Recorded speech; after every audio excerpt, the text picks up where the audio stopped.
This is DLN Shastri journalist.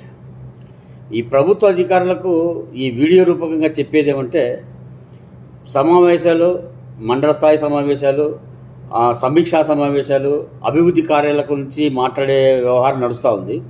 ఇటువంటి క్రమంలో press వాళ్ళు, ఎలక్ట్రానిక్ మీడియా, ప్రింట్ మీడియా వాళ్ళు అటెండ్ అవుతూ ఉన్నాము. అక్కడ మాకు వసతులు లేక కూర్చోవడానికి లేదు, నిలబడుకోవడానికి లేదు.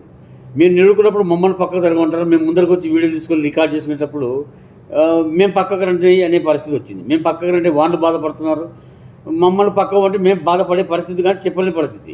కాబట్టి ఈ వీడియో రూపంగా ఎందుకు చెప్తున్నామంటే, భవిష్యత్తులో జరగబోయే ఏ కార్యక్రమానికైనా సరే ప్రెస్ వాళ్ళకి సపరేట్ వసతి ఏర్పాటు చేయండి, కూర్చోవడానికి అవకాశం ఇవ్వండి, చైర్లు ప్రొవైడ్ చేయండి. మేము కూర్చుంటాము, మాకు కావాల్సినంత మేము రికార్డ్ చేసుకుంటాము, సమాజ విషయం రాసుకుంటాం. మేము నిలుడుకొని రాసుకునేటప్పుడు కదిలిస్తారు, పక్క జరంటే బాధపడతారు. మేము రాసుకోవడానికి అక్కడ అవకాశం లేవడం లేదు. సరే, ఎవరేం మాట్లాడితే రికార్డ్ చేసుకుందాము, తర్వాత మ్యాటర్ రాసుకుందామంటే అట్లా వసతి లేకుండా పోతూ ఉంది.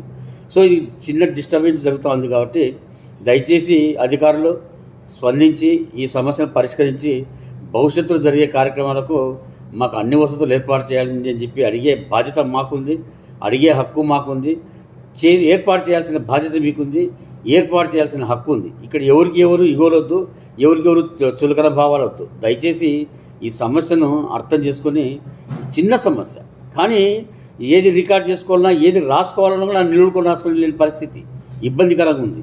సో అర్థం చేసుకుంటారని చెప్పి ఆశిస్తూ ఉన్నాను. అందరూ అర్థం చేసుకుని ప్రతి ఒక్క ప్రభుత్వ అధికారి సహకరించి అందిస్తారని చెప్పి ఆశిస్తూ ఉన్నాను.